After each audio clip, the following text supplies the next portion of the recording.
Bonjour à toi, sois bienvenue dans cette nouvelle vidéo de cours Blender 3D avec la Fabrique d'Univers. Aujourd'hui, nous poursuivons notre voyage dans le fonctionnement du logiciel et je vais te présenter notamment les surfaces, les lattices et les textes. Alors, c'est le moment de mettre le petit pouce en l'air, l'abonnement, d'activer la petite cloche et c'est parti!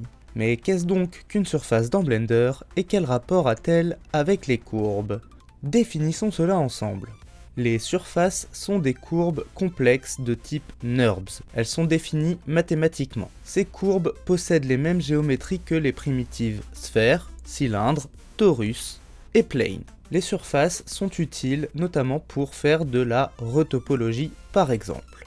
Si on crée un nouvel objet surface, on constatera que son menu d'ajustement de la dernière opération, ici en bas à gauche, comporte assez peu d'options. On pourra uniquement y régler un radius, l'alignement dans l'espace, sa position sur les axes X, Y, Z, ainsi que sa rotation sur les mêmes axes. On retrouvera beaucoup plus d'options dans son menu de data.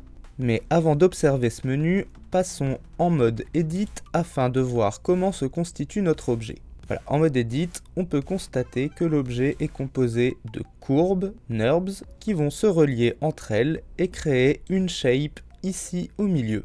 C'est notamment sur cette shape et les splines qu'on va pouvoir agir dans le menu de data. Dans l'onglet Shape, on peut modifier la résolution de la géométrie et ajouter des détails à la surface. Plus la résolution est élevée, plus la surface est détaillée et lisse. Plus la résolution est faible, plus la surface est rugueuse. On dispose de deux paramètres de résolution, l'axe U et l'axe V, soit un pour chaque axe d'interpolation. Les axes U seront en rouge et les axes V seront en jaune.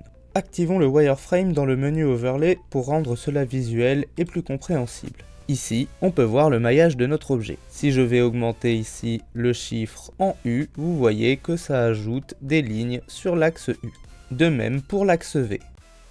Cette vidéo est maintenant terminée, j'espère qu'elle vous aura été utile. Si c'est le cas, n'oubliez pas de la liker, de la partager, de vous abonner, de la commenter et pourquoi pas de nous soutenir sur Tipeee si vous le pouvez, le lien est dans la description. Quant à moi, je vous dis à une prochaine pour une nouvelle vidéo de cours sur la Fabrique d'Univers et d'ici là, portez-vous bien!